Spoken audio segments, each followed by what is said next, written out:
Hello friends, it's Shelley. Thanks for clicking on this video. That means you're probably interested in making a pair of slippers. We're gonna make a pair of tassel slippers together and they are comfortable and I just love them and I know you're going to as well, so thanks for clicking on this video. I'm using my 48 needle Sentro, but you can also use your 46 needle Addi. Both will work. And I'm using Caron Macchiato Cakes in the colorways, what are they? Breathe and Fading. I love them both, they're just so pretty. And we are going to begin. That's all you need is your yarn and your machine. And we'll take it from there. So friends, thanks again for joining me. Don't forget to hit that thumbs up and subscribe if you haven't done so already. Always take a look at my playlist because I have lots of different categories and I don't want you to miss anything. So click on the playlist after you've done making yourself a pair of slippers and determine what your next project is going to be. I hope that helps. Anyways, thanks again for joining me. I always love spending time with you guys and I'm glad that you are a part of my channel community. All right, friends, if you're ready to begin, we're going to start our project with your first color of choice, and for me, I'm going to take my Caron Macchiato in the color Breathe. The other one is called Fading, but I'm going to start with this one. This will be where our toe is. Whatever color you want your toe to be, that's the one you're going to start with. We're going to bring our last and our first needle in line with our yarn feeder. Now, I make the white one my first needle. I don't know what these numbers are. I say that on everything. This is the first one, and this is the last one on the numbers, but I prefer to do it that way. Okay, on my Addi, the first needle is the black one, which is a different color from the rest, so I like to just keep it the same way on my Sentros. So my white one is first, or whatever your first needle is. You're going to leave a bit of a tail. You don't need it too long because when we pull to cinch, it's gonna get even longer. So just a shorter tail, 6 inches, 8 inches maybe. We're gonna cast on with a drawstring cast on, going in front of that first white, behind the pink, in front, behind, in front, behind, all the way around. Just let that yarn slip through your fingers. Don't put any extra tension on it. We need it to be loose so it can slip down over those needles for that next row, for the first row. Because there's no weight on our project helping it to fall down, the tighter it is, the harder it has.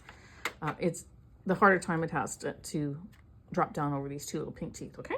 So let's pop that into our yarn guide. It's between the last pink and the first white. I'm gonna go ahead and set my row counter to 0. I'll link these in the description box below. I have one on 2 of my 3 Sentros, and they are the best thing since sliced bread. Well, while I'm thinking about it, I'm just gonna tell you, when you're working your rounds, let's say you've got 15 rows done and it's time to go make lunch or whatever it is, and you leave your project, this will time out and the screen will go dark. Don't press this silver button when you come back. Once that magnet passes by this again, it's gonna automatically be at the number that it was. So it's gonna advance to the next row that you're working on. So don't touch that silver button once you've started your project, unless you wanna reset it to 0, all right?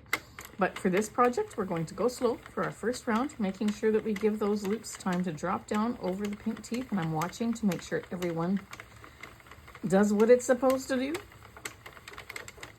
And I always pull that little tail down. Put a little bit of tension on your yarn.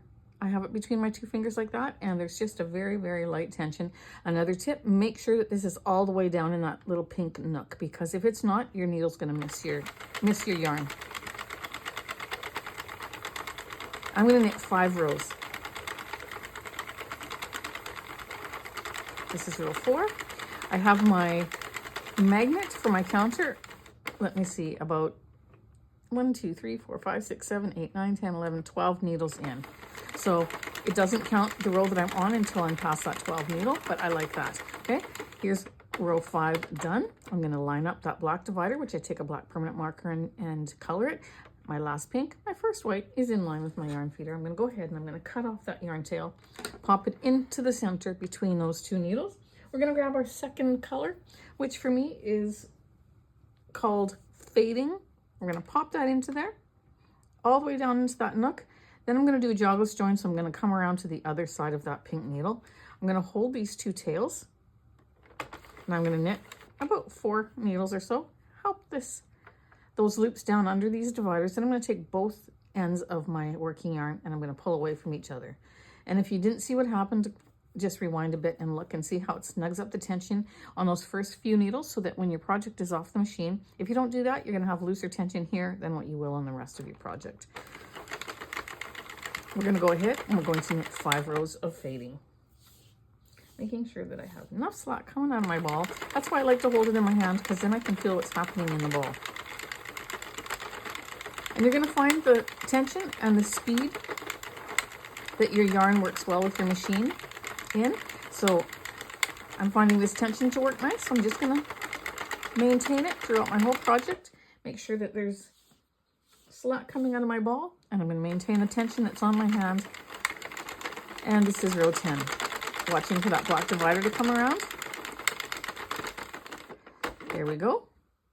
Before I cut this, I'm going to take my 2 tails from my previous yarn color change, and we're going to separate them.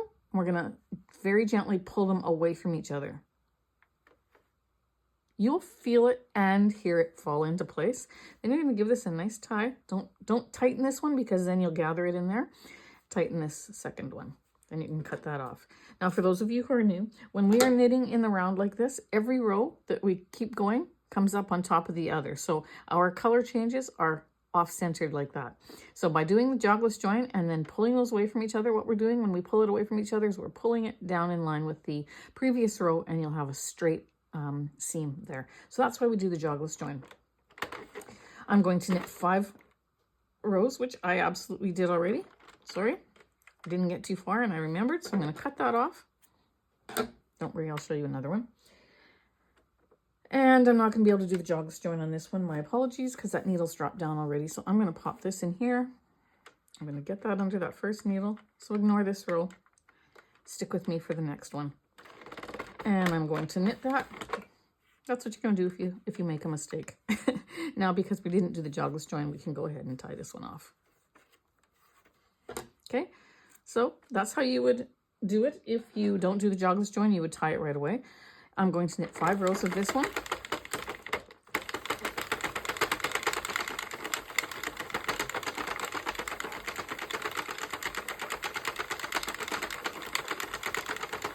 And then I'll explain to you how many rows you're going to do. We'll do one more jogless join so that I don't confuse anybody. This is row 14 and row 15. Watching for that black divider to come in front of my yarn guide. I'm going to just stop it right like that. I'm going to cut this yarn tail.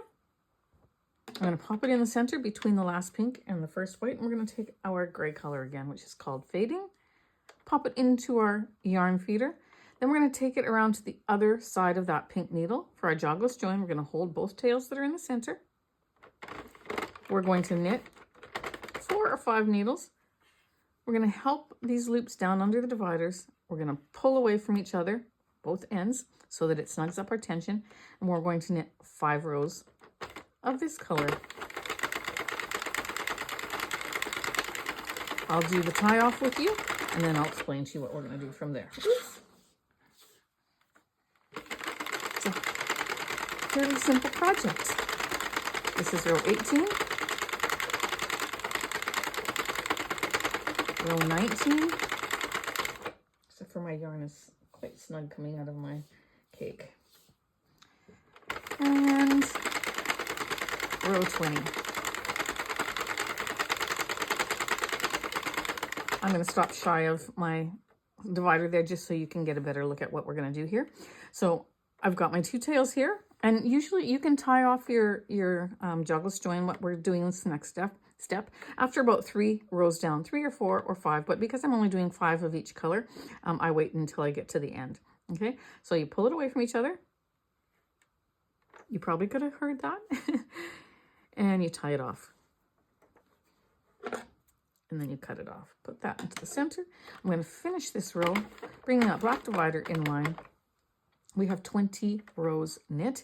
What you're going to do is, I have a size 6 foot, so I'm going to knit 45 rows. Now what you're going to do is you're going to take a tape measure and you're going to measure in inches.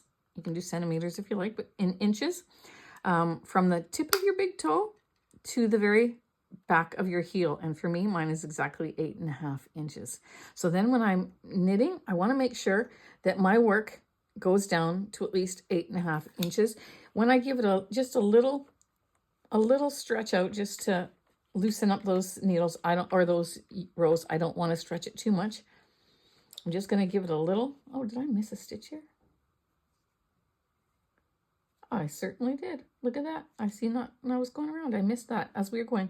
When I get to that row, I'm going to go down and I'm going to fix that. If you're new, you might want to stay on with me and I'll show you how you do that. Okay. So we are going to knit this until it's the length of your foot, not longer, because you have to, as a matter of fact, you can go a couple rows less, but as a rule, I'm trying to get it to the length that I have on my measuring tape without having a stretch in my work, because then when I put it on, it's going to stretch and fit perfectly. Okay. For me, that's 45 rows. So another way that you can do it is it's approximately 5 rows per inch. So you can even just, well, it's not stretched though, but you can take your measuring tape and you can say 1, 2, 3, 4, 5. If I just don't put any stretch on it, 1, 2, 3, 4, 5. I have 6 rows there for an inch.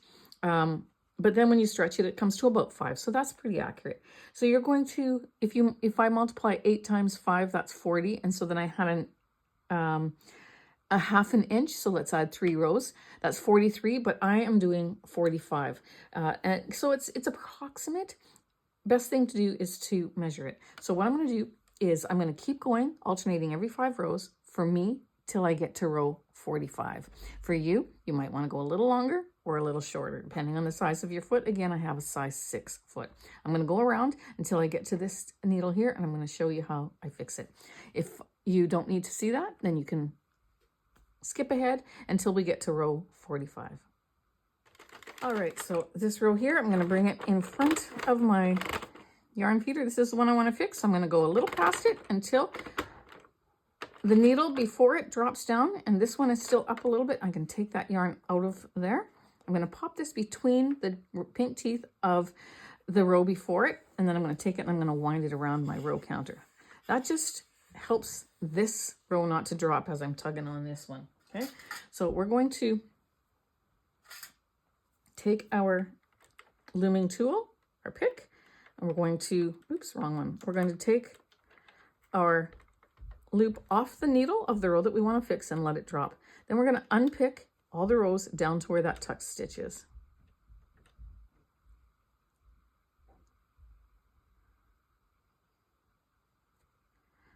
There we go. So I'm going to find a loop that is in its rightful place there, and then I'm going to begin working up. So I'm going to go underneath 1 bar into that loop. Then I'm going to bring that loop behind the bar. Then I'm going to pick up that bar and bring it through the loop. So it's a 2-step motion. You can actually put more than one of these bars on your hook, and I'll show you in a minute. So your bar, then your loop, bring your loop behind the bar, grab that bar and bring it through the loop. That's how we work it up. Now, if you want to put a few on your hook, you're going to do the same thing. Bring it behind that first bar and bring the bar through the loop. So it's a 1, 2-step motion. 1, 2-step motion. 1 and 2. 1 and 2 and 1 and 2. I'm surprised I had a tuck stitch because this yarn works beautifully in our machines, and maybe that's why I wasn't paying as much attention, because I didn't think it would happen. So I've got the last one done there, and when you're doing the last one, you want to make sure that your yarn is released from underneath the dividers on both sides of the needle. Then you've got some slack on it. Then you can put them back under the divider on both sides before you pull the loop up and over the needle. That will help assure that your loops don't fall off of either side. Needle on either side. Okay, so now that I popped that back onto my needle and down over the pink teeth, I'm going to pop my yarn strand underneath that divider, underneath the nook of that needle, back into the yarn guide, and I can keep going. All right, so I finished 45 rows. I'm just going to give this a light stretch, nothing too hard, and then I'm going to measure and see where I'm at. All right, taking this down to the end and up. I'm just about 8 3/4. That's perfect for me. Okay, so 45 rows. Now what I'm going to do is I'm going to cut my tail, pop it into the center between the last pink and the first white. You're going to need to grab some waste yarn.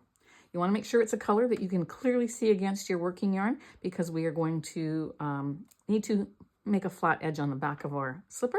So I'm going to pop that into the divider between the last pink and the first white. You don't need to fix tension on waste yarn because it's coming out. And you're going to knit as many rows as you feel comfortable knitting for waste yarn. I typically do 7 rows. But because I'm not,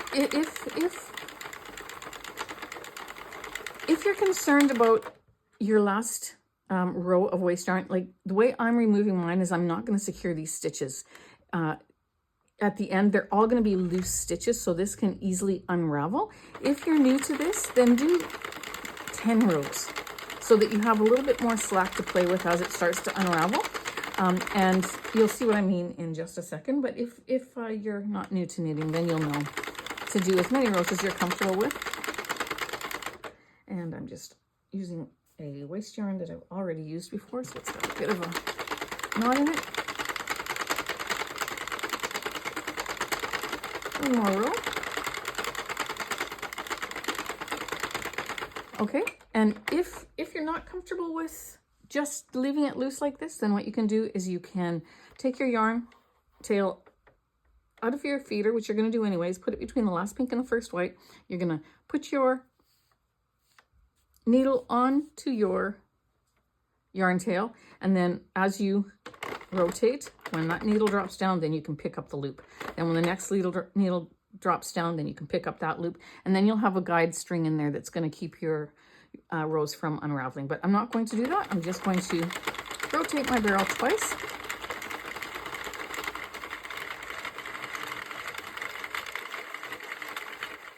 And it falls off. There we go.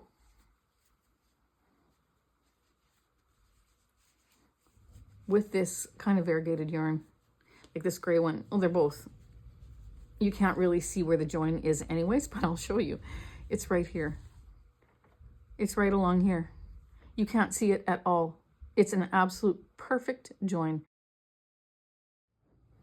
All right, so I have it off the machine, but of course we have to make 2 of these, but don't get ahead of yourself. Don't make the second one before you finish the first slipper. And here's the reason why. When you make this part, you want the yarn that's right after this, especially if you're using a color of yarn that has variegation in it. So if you're doing that, then you need the yarn that is right after that for this part. So you can see this colorway here matches this colorway. And in order to know how many rows that we need to do for this particular piece, we have to assemble the foot of this piece. So I have to assemble this before I can make this section. But you have to do 1 slipper at a time. Okay, so you have to make this base just like this. You have to make the base, then we have to sew it up, and then we're going to determine how many rows this one needs to be, because it's going to be different for everybody. So I'm going to show you that in a second. But the reason why, again, you need to do that is because you want your colorways to match here. Now, I made this one, then I went ahead and made my second slipper, and this was the next colorway. I thought that was way too different from there, and I took it off the machine, and I thought, because I thought that the color of this yarn was just this. You know, looking at the ball, you can't tell that there's a darker set in there. And so I just thought this was how it was going to be the whole way around. But in this particular yarn, it does get darker. So I'm not going to throw this out, of course. I'm going to make another one that'll match this by finding that colorway of yarn strand and starting with that from the ball. But I'm going to put that one aside. And right after that was this yarn. And I think this is close enough to this one. They look like they match, okay? It's a little bit different. I don't see any purple in there, but I think it's going to be close enough. And so after making this one, then you have to search your ball to find the yarn that starts with the right color that you need. and then make your second slipper from there. Because now, after I've got this one done, I'm going to continue on in the ball from where I left off from this piece to make this one, okay? And I'm going to show you how to figure that out in just a second here, but we're going to assemble the foot of our slipper, and then I'm going to explain to you how you make the next part that matches. I hope all that makes sense, okay? So basically, in short form, you have to make one slipper and assemble it, and then figure out your row counts to make this part, and then make this on your machine before you make your second slipper, because you want your colorways for both of these to be the same. All right, and so then after you make your first slipper, you might have to go through your ball to get to the right color that matches your first slipper, and start there and do the process over again. Or use yarn that doesn't have variegation in it. Again, that's what I thought I was using, but oh well, that's okay. I really love it, so that's good. We are going to go to the end where we have our waste yarn, because we want to make sure that we're not jostling with this side, and then this is starting to unravel from the movement. So we're going to take care of this one first. I'm going to cut that longer tail off. What you're going to do is you're going to grab yourself 2 stitch markers. We're going to take a look at where our tail of our waste yarn is coming out, and that loop there of our work is where we're going to put our first stitch marker. Make sure you take that tail and you bring it out. We're going to then take the tail of our working yarn, and the last loop that this is attached to is this one right here. See, if I pull on this, that's the last loop. We're going to put a stitch marker in there. And make sure that tail comes out. All right. We're going to go ahead and we're going to count around. We know that there's 48 stitches on here, so we want to find the very side. So we're going to do 24 and 25. If you're using your 46 needle machine, you're going to do 23 and 24. So let's go around to 1, 2, 3, 4, 5, 6, 7, 8, 9, 10, 11, 12. I'm counting these gray loops. 13, 14, 15, 16, 17, 18, 19, 20, 21, 22, 23, 24, and 25 are right there, the very side 2 stitches. I'm going to take my crochet hook. I'm using a 5mm. You can use whatever you like. I'm going under 25. I count that as number 1. Now, the reason why you're going to count that as 1 is because you want to make sure that you work 48 stitches. So if you're new, you're going to want to count them, because if you miss one, once you take your waste yarn off, that row is going to unravel. So I count this as 1. Then I go up to the top one there. I pull that through the loop. That's 2. I'm going to come down to the bottom row, take the very next gray loop, work it through the loop on my hook. That's 3. Then I'm going to go up to this next side. 4, and keep rotating back and forth. 5, 6, doesn't matter if you hook it from the top like what I'm doing. 7, or if you go underneath and bring it through. 8, 9, 10, 11, 12, all the way across till you get to 47 and 48, or 45 and 46 if you're on your Addi. I'll meet you when I get closer to the end.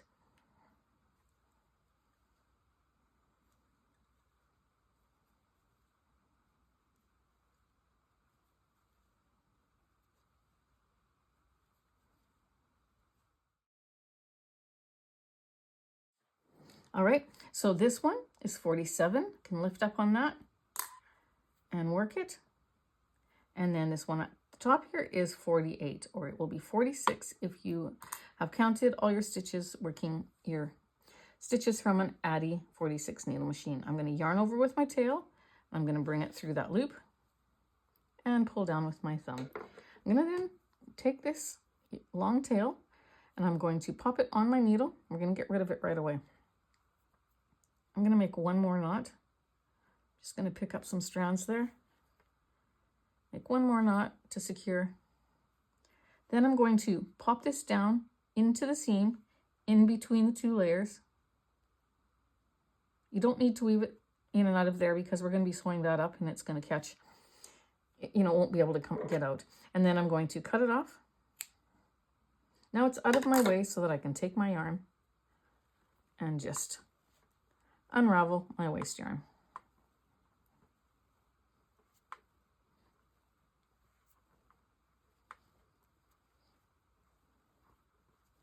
just like that. Just keep pulling it out. And there we go. Waste yarn is released.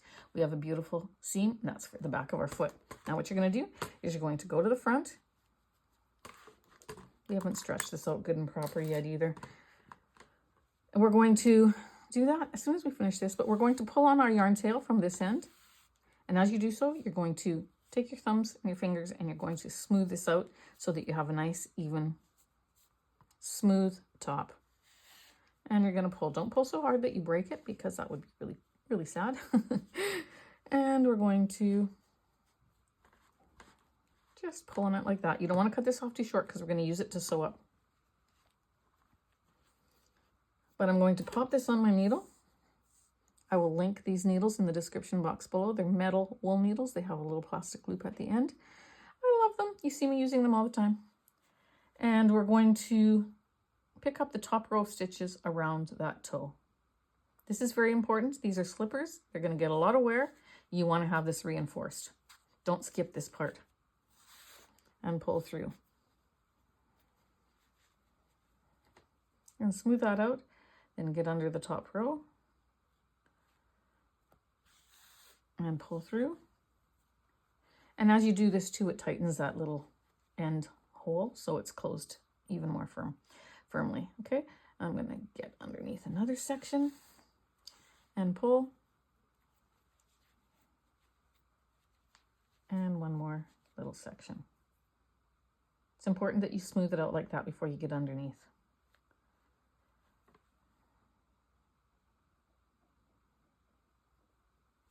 And make sure you're only at the top row. Okay, and I'm going to pull through.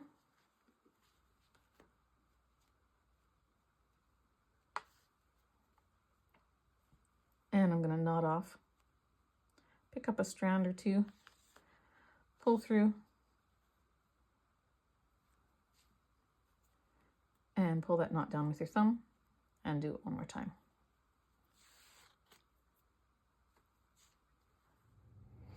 Okay, so now that that is all done, we're going to just smooth this out. And of course, you see this is our toe area. Give that a good stretch. If you didn't stretch it out already, do it now. There we go. I'm going to just put my thumb in there and I'm going to smooth out that end. Just going to get it all nice the way it needs to be. There we go. Now what we want to do is we want to sew up as far as it needs to go on our foot. But to find the right row to do that, we're going to come up to the top here and we're going to find the row where the wide part of the stitch is going to the left. See the point of the V is down there, the wide part is up here. We're going to follow that all the way down. Now we're going to do the same on this side. And on this side, the natural line there is the one where the point of the V is to the left. So you just got to give it just a half stitch turn and find that row. I'm going to do it the other way so it's the length is on the outside. Or whichever way is more natural. Nope, we're going to stick with this one. It just feels more natural. And this is the row that we're going to follow down here. You might want to grab yourself a couple stitch markers just because it might help you to stay on that row. Okay, so all I'm going to do is I'm going to just smooth this out and follow it down. Just going to put a stitch marker just just anywhere in the center there somewhere, just to help me visualize that that's the row that I'm on. I'm going to do the same for this side over here. Remember, the wide part of the V is to the left. This is where I'm going to visualize. We're going to follow that row all the way down. It's a little tricky to start with, so be patient with it. But again, you have to do this part before you make your second slipper, because we're going to assemble this foot part, then we're going to make the ankle part, and then we're going to make our second slipper. But in order to determine how big we need the ankle part to be, we have to finish this. So I've already done one, so I actually know how far I'm going to go up on this one, but I'm going to show you how I determined that. So all I did was join this side to this side just now. I just grabbed a stitch and went through twice. Now I see that this is my row that I'm following right here. I know that my rows here are 5 stitches long. So this would be the 5th stitch from the top. So just with my stitching up here, just so I can keep my count the right way. So I'm actually going into the 2nd stitch here, or the 3rd one. And then I'm gonna just, so here's where my yarn tail's coming out. I'm just gonna go into that space and I'm gonna pick up that bar and then the next bar. So I'm picking up 2 stitches to the end of that green section. I'm gonna go to this side and I'm going to follow that row all the way up, and I wanna do the same thing so that I can come out in the same spot. I'm gonna go in there, I'm gonna come out at the base of the green section. So I'm keeping it even, I'm lining up my rows. All right, now I'm gonna go back over to this side. If you have to follow your stitch marker down, go ahead and do it. But you can see where your yarn is coming out. I don't know if you can see that in the camera, but my yarn is coming out here. That's the same stitch I'm gonna go into. So I'm gonna put my needle into there. I'm gonna pick up that first bar and then the next bar. I'm gonna pick up 2 and I'm gonna pull through. You don't have to pull it really tight yet. We'll do a few stitches first. So then I know that this is the row that I'm on, because here's where my yarn tail is coming out of this stitch. Actually, that's not it. This is it. It's coming out of this stitch right here. So I'm gonna go back into that same stitch. That's how you know when you're on the right row. I almost went on the wrong row. And we're gonna pull that through. We're gonna go over to this side. Here's where it's coming out of, so I know that's my row. I'm gonna go in, I'm gonna pick up this one and this one. And from here, I'm gonna do the same thing. I'm gonna pick up 2. Now in this particular color, I only have 1 stitch left. So I'm only gonna pick up 1 bar because I want my rows to line up really nicely. So that's how I do it when I have a color change. I'm just gonna pick up the 1. Now I know that it's gonna be completely straight. Now for me, I have to go up 25 rows. So each section is 5 rows, 5, 10, 15, 20, 25. I'm gonna go to the end of this blue, and that's where it fits my foot. I think for all of us, we have to do at least 20, unless you have a really tiny foot. I have a size 6 foot and I have to do 25. But let's go to 20, and then I'm gonna show you how you can measure it. So I'm gonna go back in here, I'm gonna pick up 2 bars. I'm gonna go back over here, I'm gonna pick up 2, and soon we're gonna tighten. I'm gonna pick up 2, I'm gonna pick up 2, and I'm just gonna pick up 1 on my color change. And then I'm gonna pick up 2, and pick up 2, and I think that's far enough.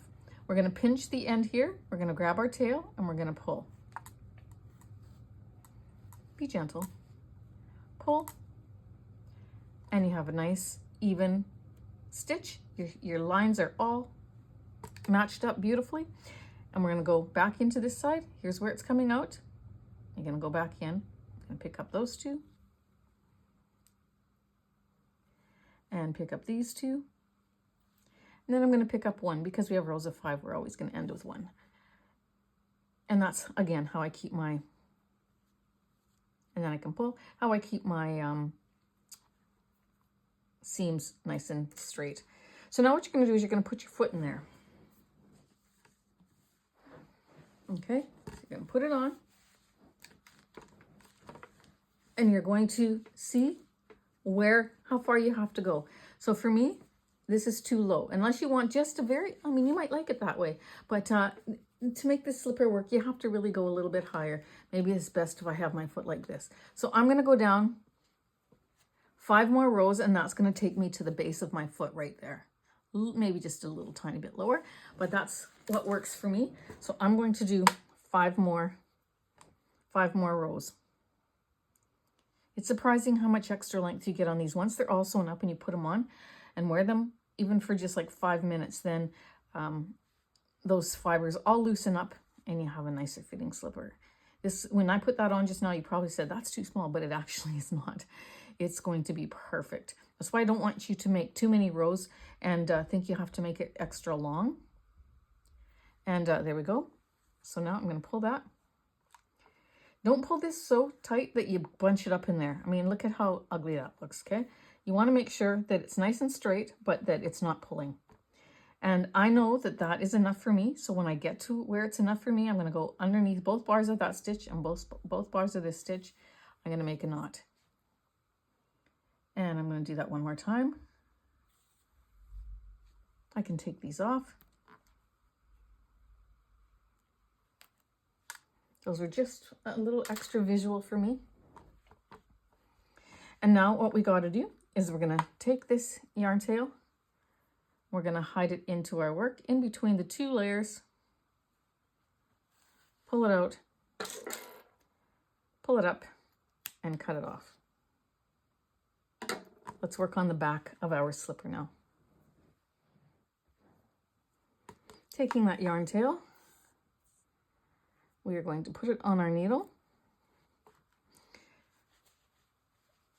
I'm going to turn my slipper inside out for this, okay? So this is the inside out. Where we did our mattress stitching, there was the right side, okay? We're going to take these two ends. We're going to smooth this out. Take these two ends, and I'm just going to join them at the corners.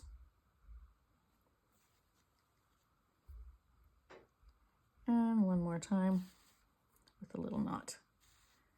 Once that corner is joined, I'm going to smooth this out so I have the very top edge and it's completely in half. And we're just going to pick up the stitch there, go over, pick up the stitch there. Then I'm going to bring it across and we're going to do the next one. You can pick up 2 bars would be better, okay? And go across. I'm going to bring it over because it gives it extra strength. I'm going to pick up that stitch and the next stitch.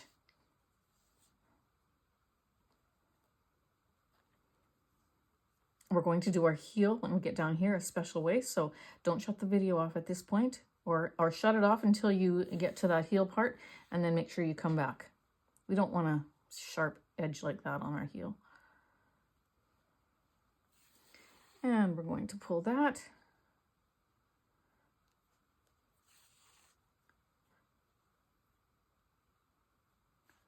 Just getting under 2 strands on both sides.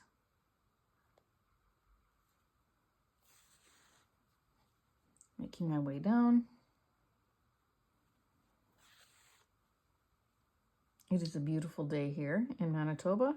-9. Oh, it's beautiful. We went for a very long walk on a trail in the park before I sat down to work on this. Well, I worked on one and then we went for a walk and now I'm back. And now we're going to build a fire and have a wiener roast outside for supper because it's so beautiful. I'm taking it down to the end. Wish you could all join me. And then from there, we want to take our point. We're just going to bend it over ever so slightly. See, I'm just going to go, let me see, 1, 2 stitches there. And the third one, the third one, I'm bending it over. Basically what I'm doing. And then from there, I'm going to pick up that stitch to attach. It gives us a nicer heel. And we're going to just pick up a stitch on the side here and go down the side. And again. And one more. I'm going to trail this back up to the top. Don't pull on it too tight because you don't want to gather it. You just want to bring it up to this next part. You can see that's forming nicely. We're going to sew it down the other side.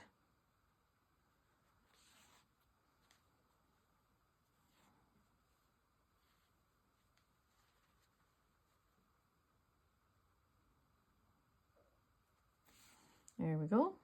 Why don't you put in the comments where you're from and what the temperature is like there. And if you did anything special today, put that down too. Let us all join in your day. Okay, I'm going to knot this off. Oops, that was a strange knot, but it's okay. And again, and I'm gonna hide that knot inside. Generally I do a nicer knot than that, but that's just how that one worked out. It's all good. Cut that off. Now turn your slipper the right way and try it on.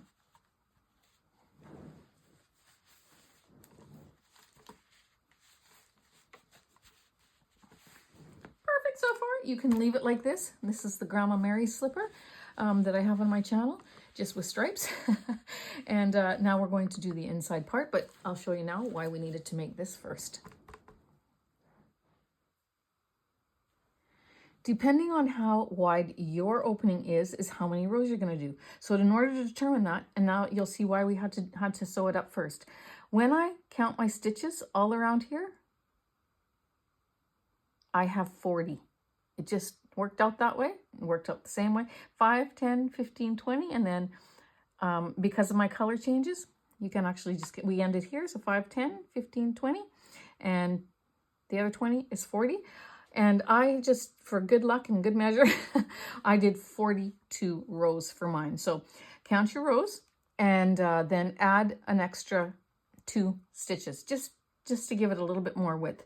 And it helps us in the sewing process. So, or you can just do the amount of stitches that you have here. But I did 1 extra for each side, and that's how I determined this section of my slipper. Okay, so grab your 48 needle machine, and if you're using your 46 needle Sentro, grab that one, and we're going to make the second part.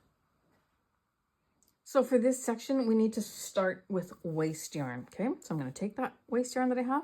We're going to cast on, going in front of that first white, behind, in front, and behind, all the way around.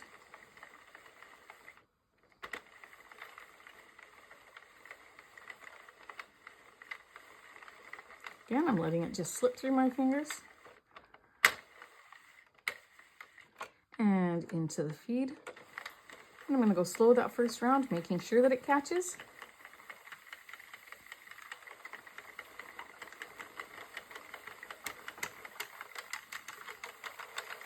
And for me, I'm going to knit 7 rows.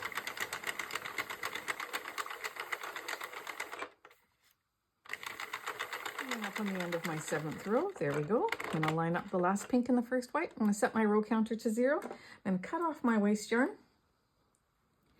Pop that into the center between the last white, or pardon me, the last pink and the first white. Then I'm going to take my yarn, and I'm using the variegated one again, the blue one. Let's see, what was the name of this one again? It's called Breathe. Because that's what we need to do with projects like this. We need to breathe. And we're going to knit about 4, pull tight. And then for me, I counted 40 stitches, and I said to do 2 more. So I'm going to do 42 rows. Once I'm done my 42 rows of this color, I'm going to add waste yarn, just like we did to our first piece. I'm going to add waste yarn, and I'm going to then remove it from my machine. Okay? So depending on how many stitches you counted around your ankle, take that number plus 2, and that's how many rows you're going to knit. So once I get to row 42, I'll attach my waste yarn, remove my project, and I'll see you back.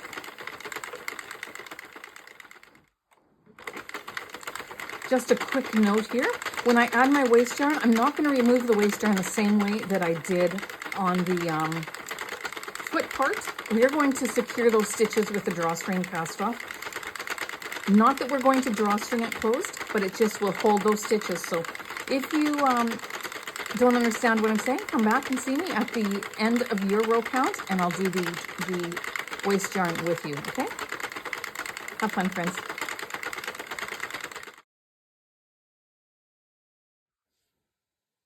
All right, so this time, having completed my 7 rows of waste yarn, I'm going to cut off a tail that's long enough to go around my barrel 1.5 times.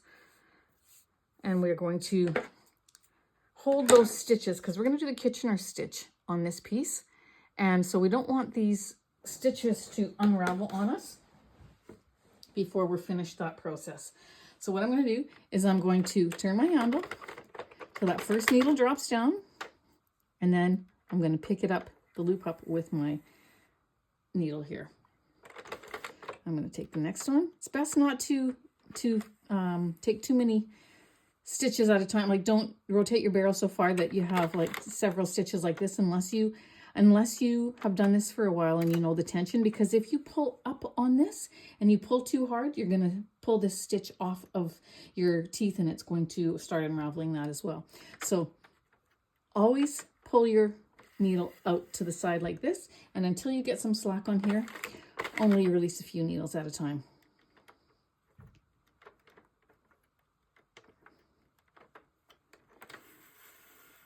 If you are not new and you know your tension for this, then you can go ahead and release several. Hold them on your needle with your thumb.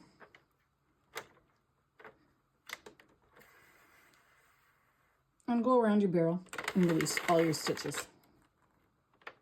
This way, this line that we're putting through each of these stitches is going to hold these needles or these loops so it doesn't start unraveling.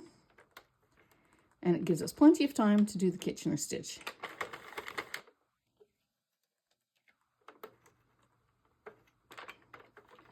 There we go, pull through.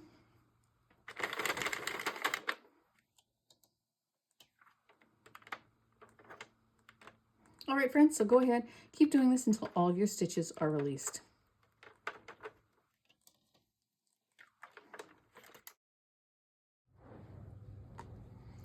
All right, friends, there you go.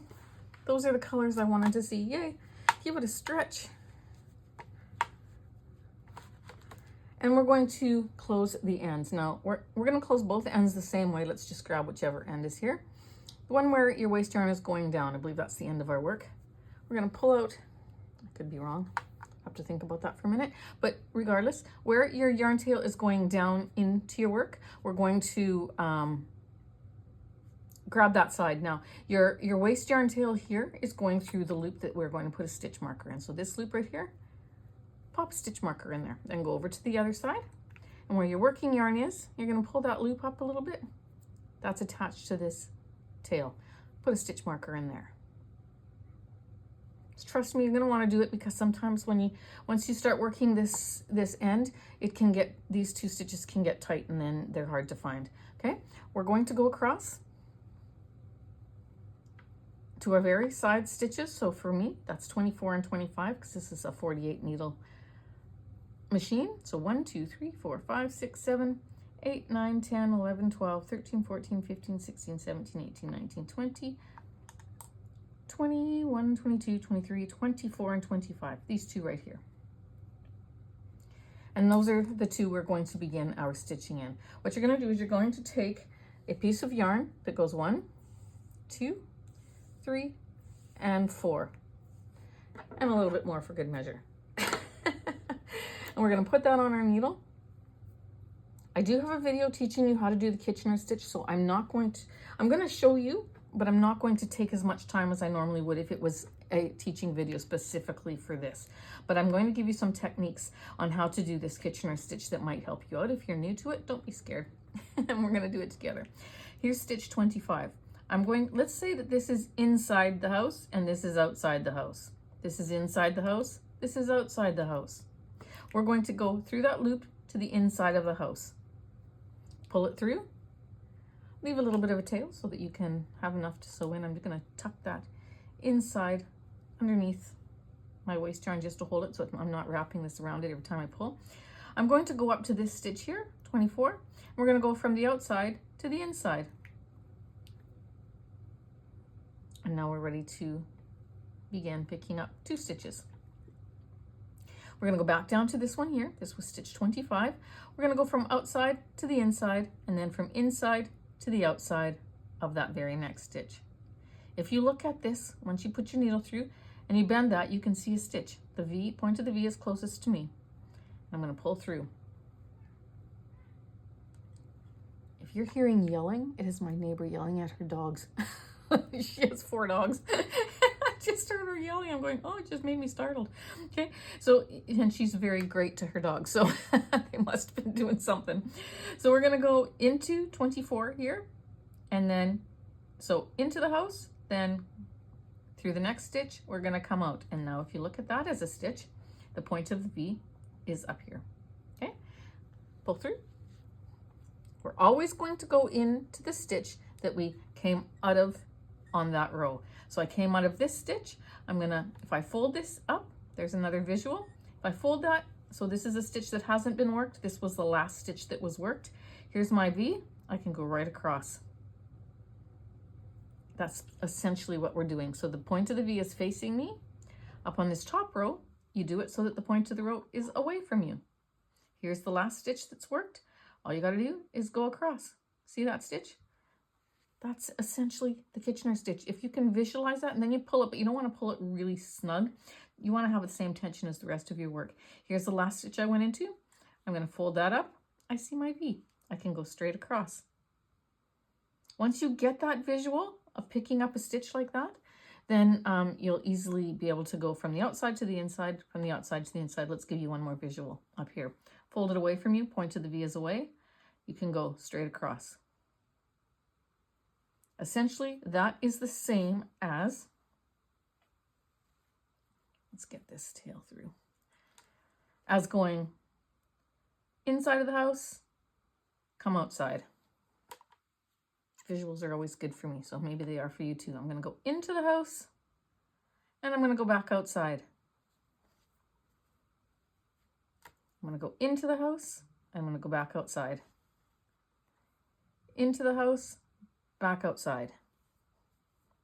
I'm going to do that all the way across.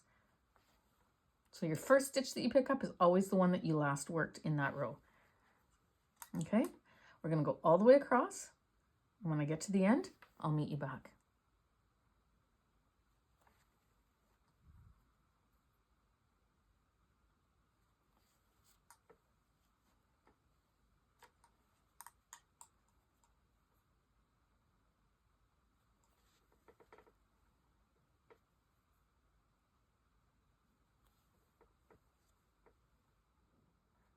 I'm at the end.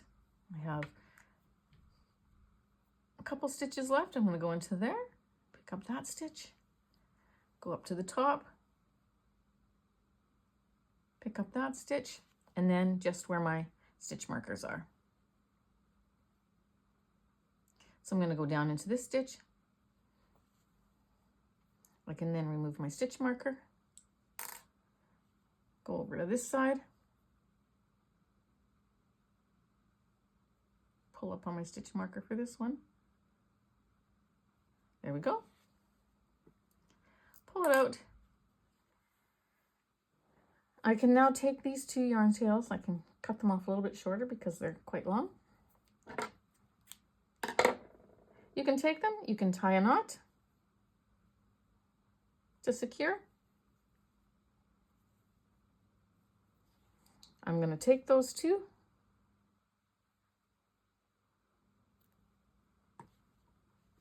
I'm going to just weave them a little bit back and forth, just like very little, because I don't want to wreck the look of this top. Just a little bit there.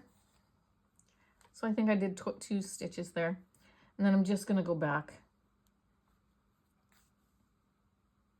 And then I'm going to go down into that seam in between the two layers, pull through. You wouldn't even have to go back and forth up here if you didn't want to. It's just a habit for me to reinforce it just a little bit. But there we go.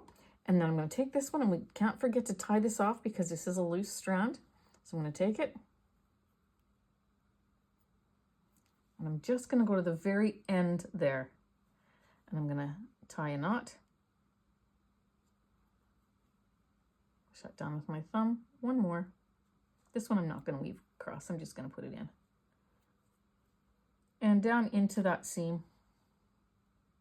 Because there's not really a nice place to weave it across, because these stitches here, when we take the waste yarn off, is going to look like this. Okay, so we don't want to make a mess of it. Once that's off, then we can release this first row of stitches. So find your yarn tail, go over, put 8 or 10 stitches, pinch the top stitch at the top there, and then pull that top line out. Go down another 10 stitches or so, pinch the stitch, pull the top line. Pinch and pull. And pinch and pull. We just have to release the top one.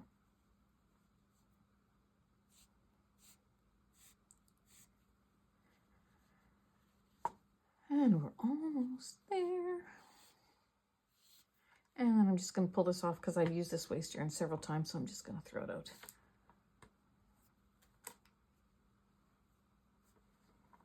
Got a snag stitch there. Just a split stitch. Split it with my needle when I was working the row. There we go. We're going to pull that out.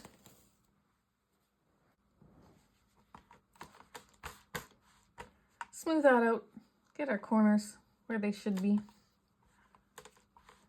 And there we go. The Kitchener stitch just made that look like the rest of the work. Isn't that beautiful? Okay. We're going to do the same exact thing to this side, and I'll just help you find the stitches and I'll set you free. The yarn tail is coming out this time. When you pull on it and pull through, that last loop that it's going through is where you're going to put your stitch marker.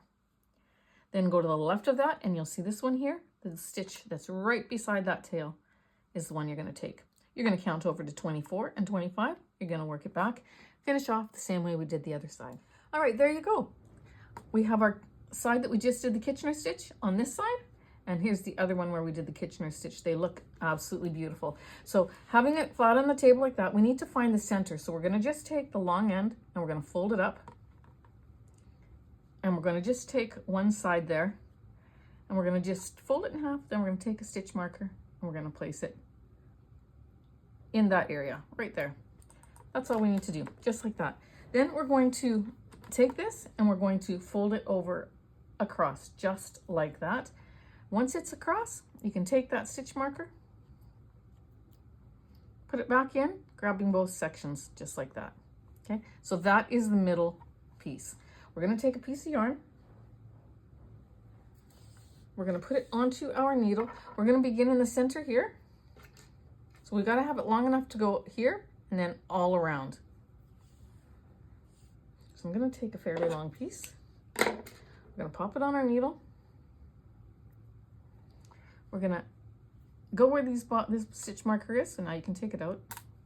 Got your eye where it was. We're going to go in there. And we're going to pull this through, leaving a tail. And I'm going to tie a knot.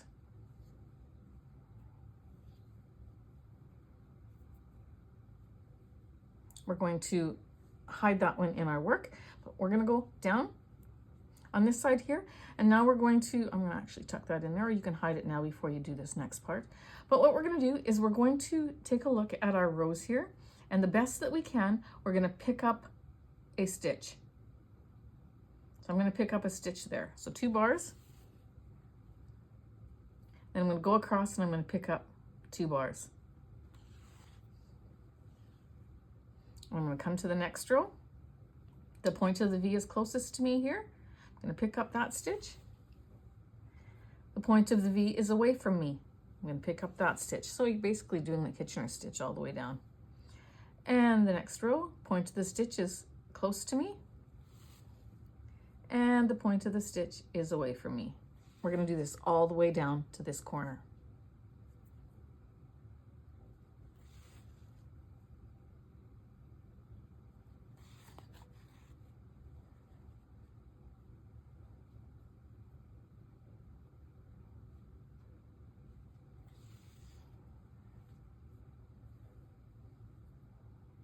Once I get to the corner, we're going to then attach it to our slipper, to our foot part, okay? But I just want to secure this a little bit. I'm going to grab this piece because I don't like how it's sticking out there. I'm going to put my yarn tail through it, and then I'm going to bring it over to this side. That will pull it down. There we go. Get rid of that little problem. Okay, there we go. We have a beautiful seam. So now what we're going to do is we're going to take our slipper. We're going to sew. The opening part has to go to the top. We're going to sew this piece onto this piece. So what I'm going to do is I'm going to turn my slipper inside out. Just like that. So this is the wrong side. I'm going to take my piece. Now, in order to sew the wrong side to the wrong side, now I'm going to keep it doesn't really matter which side you do here because the other side actually looks just as good. But we're going to take our wrong side of our top piece here and make sure that, well, what we have to do is we have to think about this being the right side, okay? So we need to have our right side to the right side. So I'm going to just turn this upside down like this. This is my right side. I'm going to just fold this just to get it smaller because we're going to stuff that in there, okay? So I'm going to stuff this into my slipper, making sure that the point, the opening is at the front here, okay? So then this is the right side that's on the inside. This is the right side that's on the outside. So then when I put the piece into the center with this piece again, where your yarn tail is, it's got to be in the center. You pop that in there.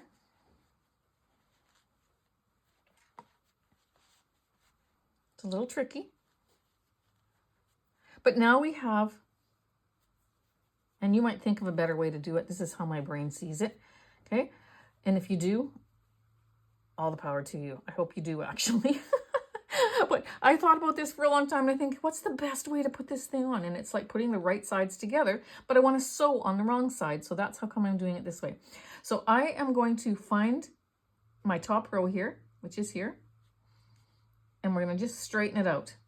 We're going to find our top row from our slipper, which is easy to find too because it's where our knot is, and we're going to straighten that out. We're going to take our tail here, it's on our needle. We're going to come up in this center stitch right here.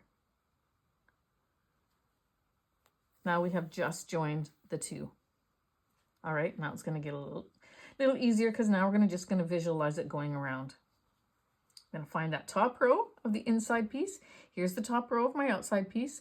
And what we're going to do is I'm just going to go across. I'm going to go underneath that stitch, underneath that stitch. I'm not doing any fancy Kitchener stitches or anything. We're just going to pick it up. We want it nice and secure. Trying to stay on that same row. That's what's important. Now that we've determined which row it is, doesn't matter which direction the point of the V is going. We're going to stick on that row. We're going to go around. I'm going to pick up the next stitch and the next one. And we're going to sew it all the way around to the front.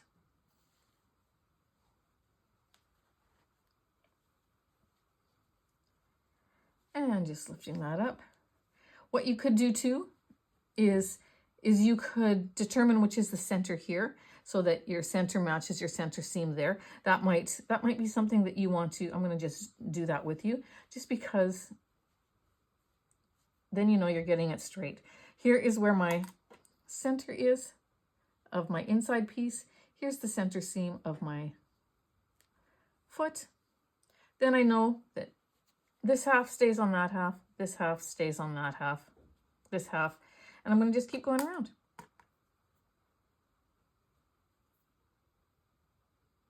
And I'm going to pick up the next stitch and pull through.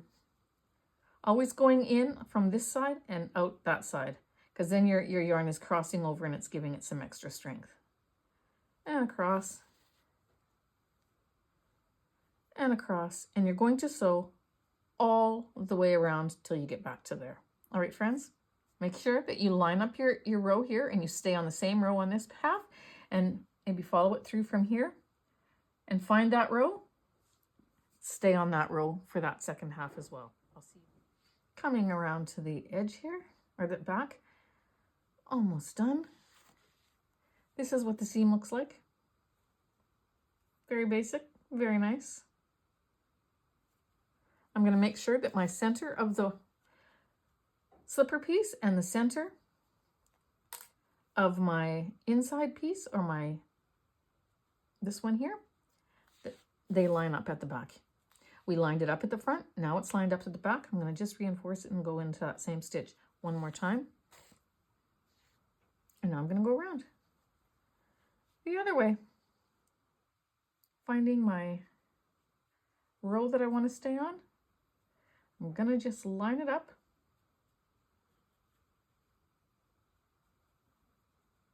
And I'm going to work my way around to the front. Have fun, friends. I made it to the beginning, and I'm going to just knot it off. If you've made it this far with me, I'm proud of you. It's so exciting. Wait till we do the tassel. It's so quick, but it's so, so nice. All right, we're going to, one more knot. This yarn is starting to get a little fuzzy from working so much with it. There we go. Now I'm going to just go in between my stitches here and pull this out. I'm going to cut it off. Now what we're going to do is we're going to turn it the other way. So this is inside out. We were sewing on the inside out part. I'm going to stick my hand in there. I'm going to grab my slipper. We're going to turn it the right way.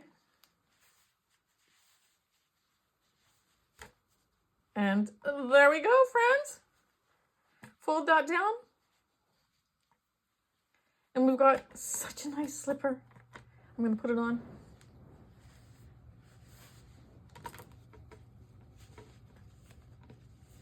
Put it on and get it all smoothed out on the inside. See if there's anywhere you need to fix a little bit. There we go. Love it. Let's add our tassel. You are not going to believe how easy this tassel is to make. I'm going to use my gray yarn. It's called Fading. What we're going to do is we're going to take a long piece. Let's say really long. I don't know, maybe 35 inches or so. 35, 40 inches. We're not going to use all of that, but that's going to help us to determine how long the tie is going to be. And you'll see why in a second. Then you're going to cut off another one that's shorter. I don't know, maybe a foot. Set that aside. Then we're going to take our yarn. We're literally going to make our tassel using 3 fingers. 1, 2, 3, 4, 5, 6, 7, 8, 9, and 10. That's it, you guys. Cut this off. Next part's a little bit tricky. I'm going to take the longer one of the two. And we're going to, if you have a second set of hands there, like someone can help you to hold this, that's better. But hey, this is my 4th tassel that I'm making, so I'm getting a pro at it. I'm going to stick my thumb in there so that I have these fingers free so that I can make my surgeon's knot out of this long thing. To make a surgeon's knot, actually I'm going to just set this down. You can put something heavy on it actually. And we're going to, I didn't do that for the last 3, so you get smarter as you do it. We're going to have this in half. Just like that. Now I'm going to make a surgeon's knot. So I'm going to tie it once and then go around one more time and then tie it tight on the top there. Once that's tight, I'm going to just make one more knot, just like that. All right, set that down and out of the way. You're going to take your smaller piece. You're going to pop it underneath. I'm going to stick this on top of here just to give me some stability there. You're going to tie a knot. I'm doing another surgeon's knot. Line this up where you want it.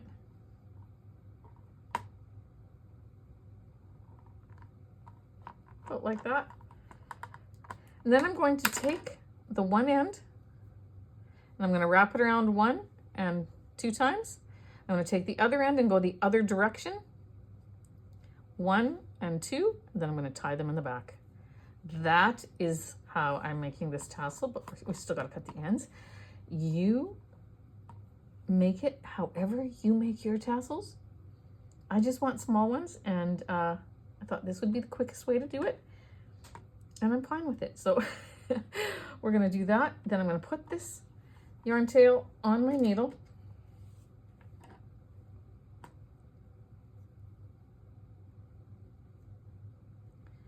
I'm going to go into this where we wrapped around, go in the middle of it, and then pull it out.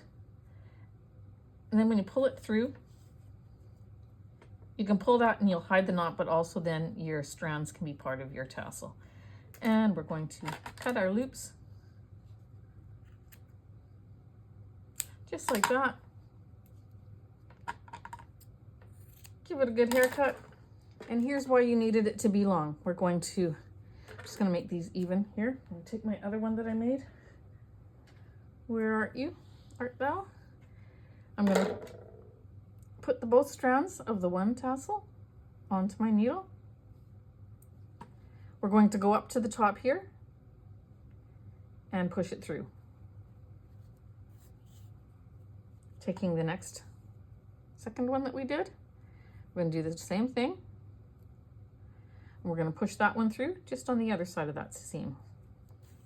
Pull it through. Now the reason why you pull it through is, or why you wanted it long, is because I already did the measuring for you. You want this to be about 14.5 inches long. When I untied this one and I measured it, I believe that's what it was.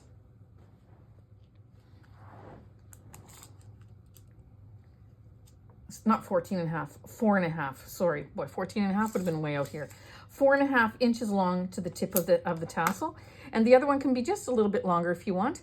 And that way, when these are longer, it was easier to get the right measurement. So now I'm going to take these.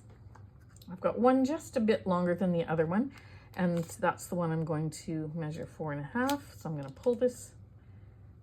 I'm going to pull this up till I can get to 4.5, because that's a nice height for these slippers. 4.5 approximately.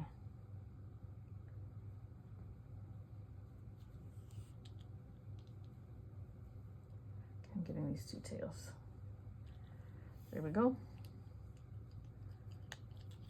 Let's do it this way. So I'm going to put my end of my measuring tape there, and I'm going to pull this out until it gets to 4.5. There it is. I'm at 4.5 on that one. So I'm going to hold this one with my fingers, and I'm going to pull this one out so it's the same. Now that I know that's the right length, I can go ahead and I can tie these two together in a knot. There we go. I'm going to cut these off just so they're short enough to work with. I'm going to tuck those in there and we'll take care of them in a second. But in order to get a good tie, I like to do it as though I'm actually tying my boots. So I'm going to put this on. You're getting good shots of my legs here, my feet. And then I'm going to tie it in a tie, because that helps the bow stay in place. And then tie your bow. You don't want these too long because you don't want them flying all over the place and getting in the way. And there we go. Fold this down and you got your tassels. Now you can take a straightener, a hair straightener, and straighten these out, and they'll look a little bit nicer. Make sure that they're cut off the same length. Then you're going to take this off and you're going to pop these on your needle, and we're going to hide our ends. And friends, you have completed the project. Where is my needle? It's somewhere, so I'll use another needle. I'm going to pop that on. I'm going to go into my work in between the two layers, pull it out, cut it off, do it with the other one. Once, just like any project, you guys, once you make one, you'll be able to sail through the next pair in no time, like a lot faster than making the first one. Okay, so there we go. We've got our tassel slippers. I love them. I think they look great. Oops, let's tie this one.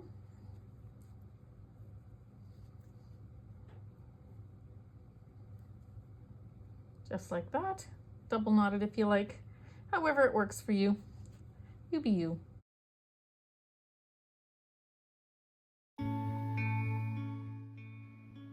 So there you go. Thank you so much, friends, for spending your time with me. I just am loving the whole aspect of this channel that I have started. And you know what? It's because you guys are so amazing. And so thank you for being a part of my community. Thank you for being so positive. And thank you for clicking on my videos and making my projects, and for liking and subscribing, and all that goes along with it. If you haven't joined my Facebook group, please be sure and come on over. The link will be in the description box below. Thanks again, friends. I hope you've enjoyed making a pair of tassel slippers. Please be sure and show me in my group. I would love to see them. All right, until next time, have a great day and be blessed.